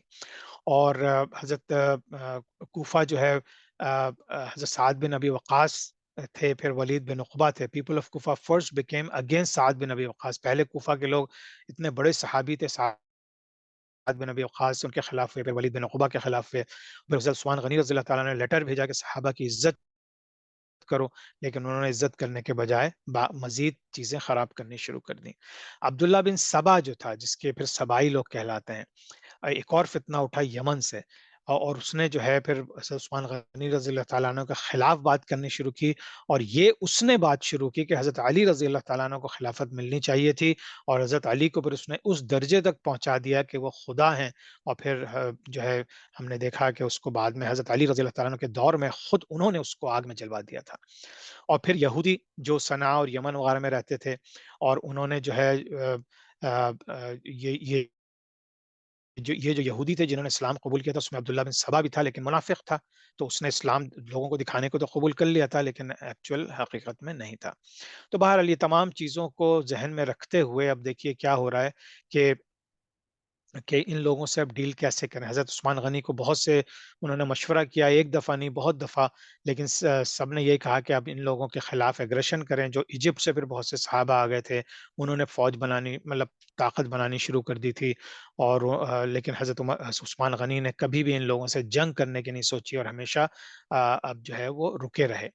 حضرت عثمان غنی کو پھر آہستہ آہستہ انہوں نے اس طرح گھیرا کہ مسجد نبوی میں گھیرا کیا، پھر ان کو مسجد نبوی میں آنا منع کر دیا۔ اب عثمان غنی رضی اللہ تعالیٰ عنہ جو ہے اپنے گھر میں قید ہو گئے، اور ان کے گھر میں جب قید ہوئے، حضرت علی رضی اللہ تعالیٰ عنہ بہت ان تمام لوگوں کو منع کرتے تھے کہ حضرت عثمان غنی رضی اللہ تعالیٰ عنہ کی خلافت ہے، صحیح خلافت ہے، اور ہم ان کو سپورٹ کرتے ہیں لوگوں، لیکن لوگ نہیں مان رہے تھے، اور حضرت علی رضی اللہ تعالیٰ عنہ کا نام لے کے حضرت عبداللہ بن سبا جیسے لوگ کہ ان کو خلافت ملنا چاہیے تھی، جبکہ وہ خود کہہ رہے ہیں کہ نہیں، حضرت عثمان غنی رضی اللہ تعالیٰ عنہ جو خلافت کے اہل تھے اور وہ خلیفہ بنے۔ حضرت علی رضی اللہ تعالیٰ عنہ نے پھر اپنے دونوں بیٹوں حضرت حسن اور حضرت حسین رضی اللہ تعالیٰ عنہ اجمعین سے کہا کہ وہ حضرت عثمان غنی رضی اللہ تعالیٰ عنہ کی کے گھر کی حفاظت کریں، تو وہ فرنٹ ڈور پہ دونوں کھڑے ہو گئے تھے۔ اور لیکن یہ کہ یہ جو یہ جس نے جا کے قتل کیا حضرت عثمان غنی رضی اللہ تعالیٰ عنہ کو، وہ پھر پیچھے سے چھت پھلانگ کے دیوار پھلانگ کے جو ہے انہوں نے ان کو قتل کیا۔ they burned his house and کنانا bin Bashir hit عثمان رضی اللہ، انہوں نے ان کو گھر کو آگ لگا دی، اور جس شخص نے قتل کیا وہ تھا کنانا بن بشیر، اس نے جو عثمان رضی اللہ تعالیٰ عنہ کو ہٹ کیا پہلے ایرو سے، اور پھر یہ ان کی وائف جو تھی وہ انہوں نے ان کو بچانے کی کوشش کی تو ان کی بھی انگلیاں کٹ گئیں، اور یہ تمام واقعات آپ لوگوں نے یقیناً سنے ہوں گے۔ اور اس وقت حضرت عثمان غنی رضی اللہ تعالیٰ عنہ جو قرآن شریف پڑھ رہے تھے، تو اب اور اچھا اس سے پہلے یہ بھی آپ کو بتاؤں کہ ان کے اوپر پانی بند کر دیا گیا تھا، کھانا بند کر دیا گیا تھا، کسی سے مل نہیں سکتے تھے، یعنی یہ پیاسے بھوکے اس حال میں تھے جب، اور اس وقت بھی وہ صرف قرآن پڑھا کرتے تھے کیونکہ ان کو تمام چیزوں سے، دنیا کی تمام چیزوں سے کاٹ دیا گیا تھا۔ اور یہ کتنے دن تک یہ سلسلہ چلا، کس طرح سے وہ لوگ گھر میں تھے، کس طرح سے زندہ تھے، یہ اللہ ہی بہتر جانتا ہے، لیکن نہایت تکلیف کی حالت میں پھر ان کو شہید کر دیا گیا۔ اور ایون کہ جب ان کا انتقال ہو گیا تو 3 دن تک ان کو دفنانے نہیں دیا، یعنی یہ حالت ہو گئی تھی نفرت کی کہ ان کو 3 دن تک دفنانے نہیں دیا۔ پھر حضرت علی رضی اللہ تعالیٰ نے ریکویسٹ کی کہ کسی طرح سے ان کو دفنانے تو دو کیونکہ یہ اللہ کا حکم ہے، تو پھر رات کے وقت بہت تھوڑے سے لوگ تھے جنہوں نے جا کے انہیں دفنایا، اور ان کو ان کا جو شہادت ہوئی وہ 17 جون بمطابق 26 ذوالحجہ سن 18 ہجری 656 اے ڈی میں ہوئی، اور ان کا جو ظاہر سی بات ہے ان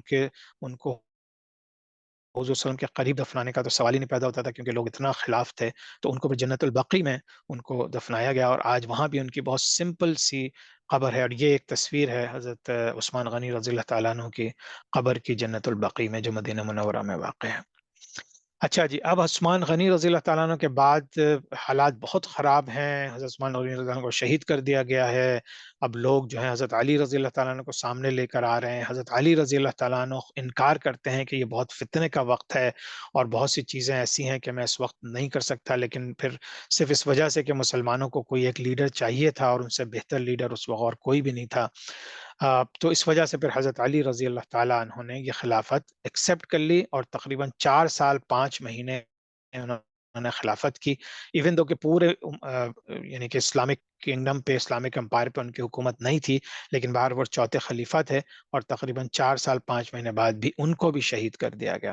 حضرت علی رضی اللہ تعالیٰ عنہ کا رشتہ حضور صلی اللہ علیہ وسلم سے ان کے بھتیجے بھی تھے، حضرت ابو طالب کے بیٹے بھی تھے، اور پھر ان کی حضور صلی اللہ علیہ وسلم کی بیٹی فاطمہ رضی اللہ تعالیٰ عنہا کی شادی حضرت علی رضی اللہ تعالیٰ عنہ سے ہو گئی تھی، تو ان کے کزن بھی تھے حضور صلی اللہ علیہ وسلم کے اور داماد بھی تھے، تو یہ ان سے سمجھ لیجیے ان کا رشتہ تھا۔ اور مکہ مکرمہ میں پیدائش ہوئی ان کی، بنو ہاشم سے تعلق تھا، اور ان کا انتقال جو ہے شہید کیے گئے نجف جو ہے کوفہ میں، جو کے قریب ایک جگہ ہے نجف، وہاں پہ ان کا انتقال ہوا۔ اچھا، ان کے بارے میں بھی بہت زیادہ چیزیں آپ لوگوں کو سب کو پتا ہوں گی، لیکن ان کی جو اہمیت ہے وہ بھی ہم سب کو بہت اچھے انداز سے سمجھنی چاہیے، کہ حضور صلی اللہ علیہ وسلم نے ان کی یہ اپنے گھر لے آئے تھے جب یہ صرف 6 سال کے تھے، تو حضور صلی اللہ علیہ وسلم کی تربیت میں پلے بڑھے، اور جو ان کی ٹریننگ ہوئی، ان کی تربیت ہوئی، ان کی ایجوکیشن ہوئی، وہ حضور صلی اللہ علیہ وسلم کے اپنے ہاتھوں سے ہوئی، تو اس سے بڑھ کے اور اعزاز کس کو ملا ہوگا؟ اور ان کو کہا جاتا ہے باب العلم تھے، کیونکہ اتنی چھوٹی عمر سے انہوں نے سیکھنا شروع کر دیا تھا، بچوں میں سب سے پہلے ایمان لانے والوں میں ان کا نام تھا۔ تو ان کی جو اہمیت ہے، اور یہ بہت طاقتور بھی تھے، بے انتہا طاقتور تھے، جس طرح حضرت موسیٰ علیہ السلام کو اللہ نے 10 آدمی کی طاقت کی تھی، ان کے بارے میں بھی کہا جاتا ہے کہ ان کے پاس بھی بے انتہا طاقت تھی، قد ان کا تھوڑا کم تھا، لیکن یہ کہ یہ اپنے طاقت کی وجہ سے بہت مشہور تھے، اور بہت سی جنگوں میں انہوں نے بہترین کردار ادا کیا۔ حضور صلی اللہ علیہ وسلم جب وحی لکھاتے تھے، جب وحی اترتی تھی، یا یہ وحی بھی کاتبین وحی میں سے بھی ہیں، اور یہ بھی بہت زیادہ شرم و حیا کے پابند تھے، اور بلا وجہ کی باتیں کبھی بھی نہیں کرتے تھے۔ انہوں نے سارے غزوات میں حضور صلی اللہ علیہ وسلم کا ساتھ دیا، بہت سے جو قریش کے چیف تھے، سردار تھے جنگ بدر میں، وہ حضرت علی نے قتل کیا ان لوگوں کو، اور انہوں نے بیٹل آف احد میں بھی جو سب سے زیادہ قریب رہے حضور صلی اللہ علیہ وسلم کے، اور ان کو شہید ہونے سے بچایا، کفاروں کے وار سب اپنے اوپر لیے، اور یہی وہ تھے حضرت علی رضی اللہ تعالیٰ عنہ جنہوں نے خیبر کی جنگ میں جو ہے جا کے جو یہودیوں کا ایک قلعہ تھا، اور اس کا ایک بہت بھاری ڈور تھا، بہت بھاری دروازہ تھا، وہ کسی سے بھی نہیں ٹوٹ رہا تھا، حضرت علی رضی اللہ تعالیٰ عنہ نے تنہا جا کے پورا دروازہ توڑ دیا تھا، اور اس کے بعد پھر مسلمانوں کو وہاں پہ فتح ہو گئی تھی۔ ہاں، یہی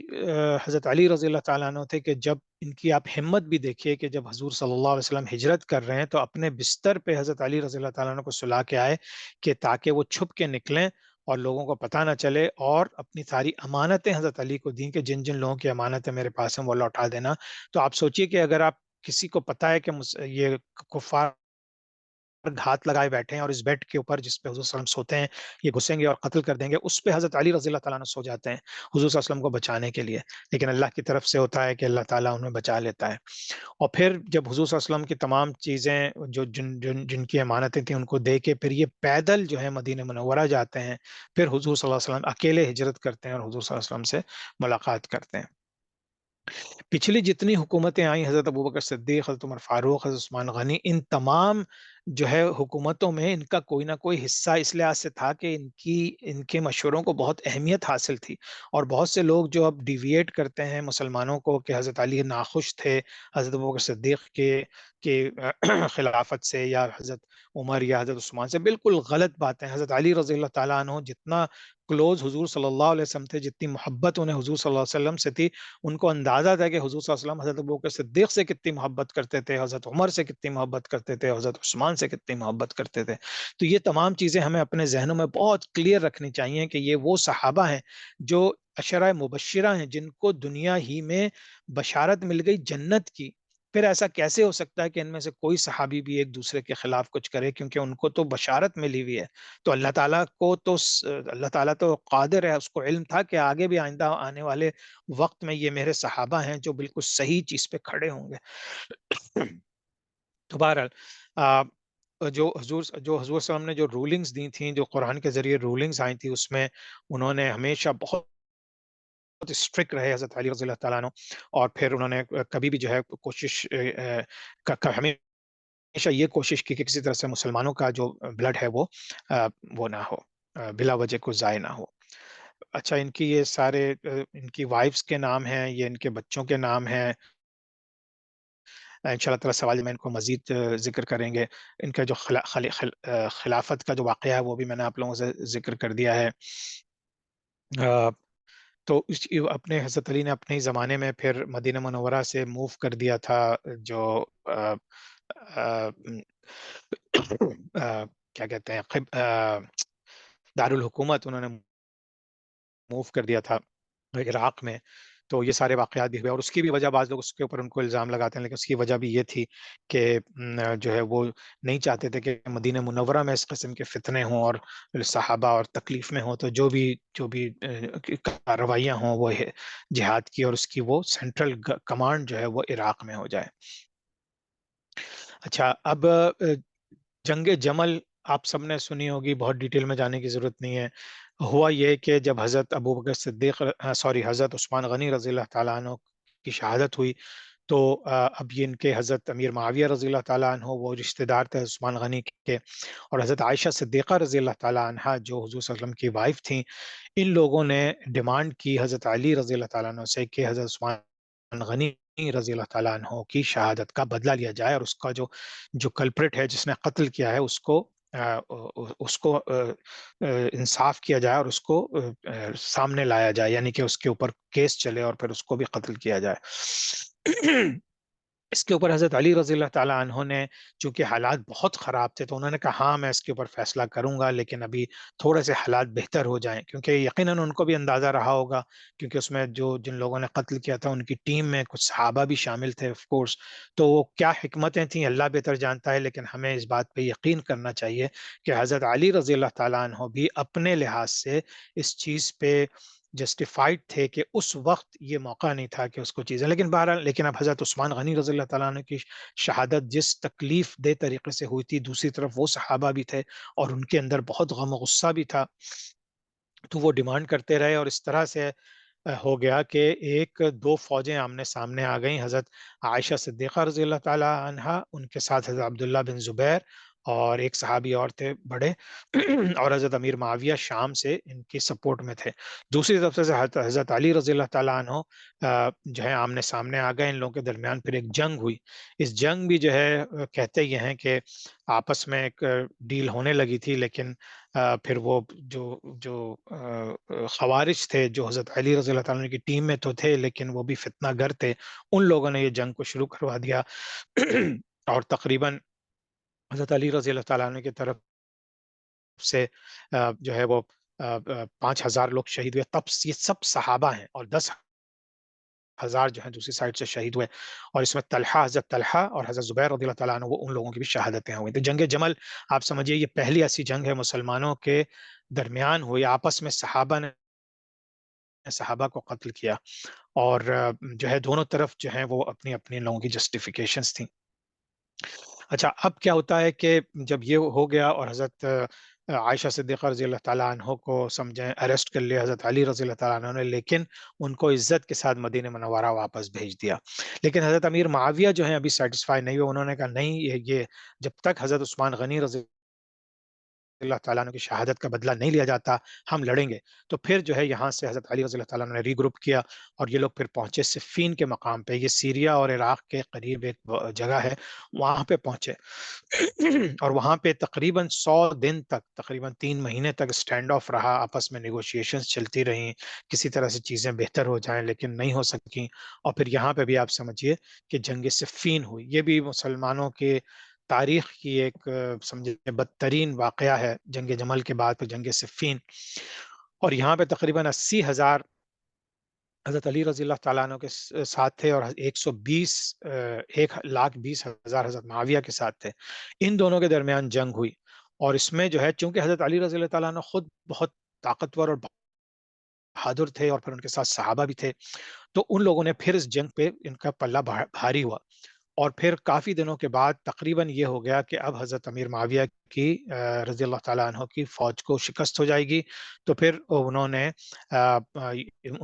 حضرت عمرو بن العاص کے مشورے پر انہوں نے، اللہ عالم، مطلب یہ وہ ہے جو تاریخ میں لکھا ہوا ہے، اللہ بہتر جانتا ہے حقیقتیں کیا ہیں، کہ انہوں نے مشورہ دیا کہ اب آپ صرف اپنی جانیں بچانے کے لیے قرآن کو نیزوں پہ اٹھا لیجئے، تو پھر حضرت علی رضی اللہ تعالیٰ عنہ حملہ نہیں کریں گے۔ یہی ہوا، اور لوگوں نے مشورہ حالانکہ دیا کہ یہ لوگ فیک کر رہے ہیں، یہ لوگ جو ہیں پیس نہیں کرنا چاہ رہے، لیکن حضرت علی رضی اللہ تعالیٰ عنہ نے کہا کہ نہیں، میں قرآن شہید نہیں کروں گا، اور جنگ رک گئی۔ تو یہ تقریباً جنگ حضرت علی ہی جیتنے والے تھے رضی اللہ تعالیٰ عنہ، لیکن یہ جنگ رک گئی، اور اس کے بعد پھر اس کے درمیان یہ ہوا کہ بھائی کیسے فیصلہ کیا جائے، کس کو خلیفہ بنایا جائے۔ حضرت امیر معاویہ رضی اللہ تعالیٰ عنہ بھی خلیفہ نہیں بننا چاہ رہے تھے، وہ صرف یہ کہہ رہے تھے کہ حضرت عثمان غنی رضی اللہ تعالیٰ عنہ کی خلافت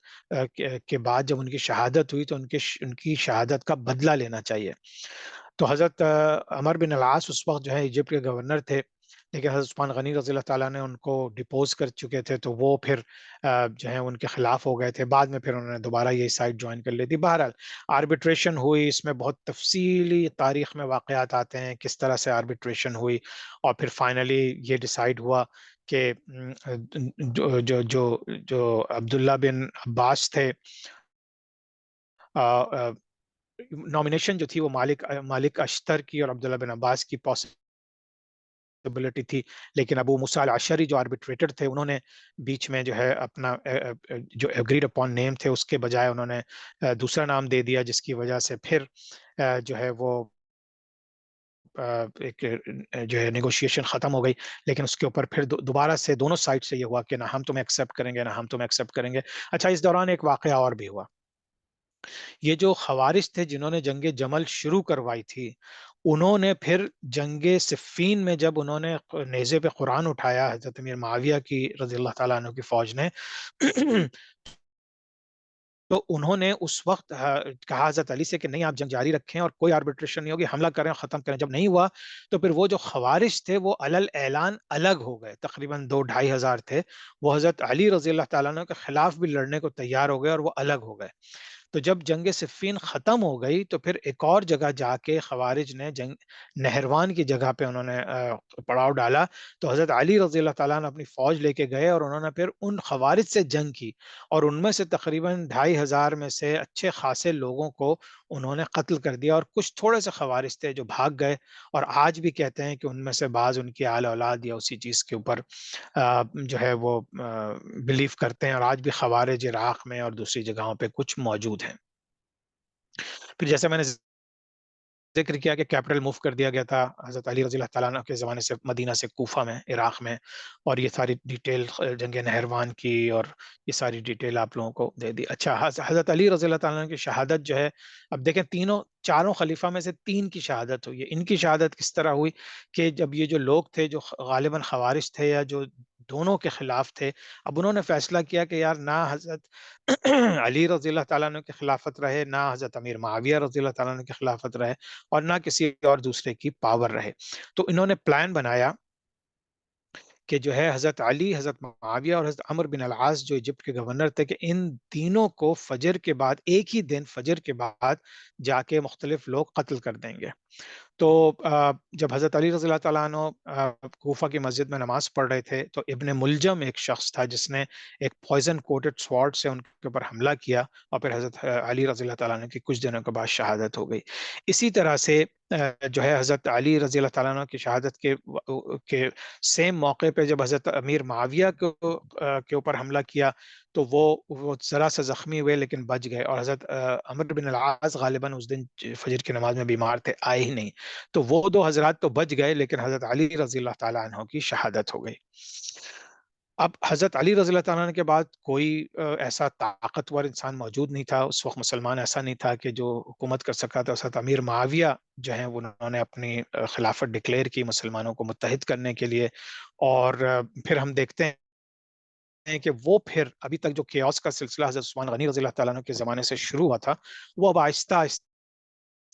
کم ہو کے، اور حضرت امیر معاویہ کی جو تقریباً 19 سال کی خلافت ہے اس میں مسلمانوں کا one of the most peaceful time گزرا۔ کنٹروورشل بھی تھا کیونکہ بہت سے لوگ حضرت امیر معاویہ کو بہت برے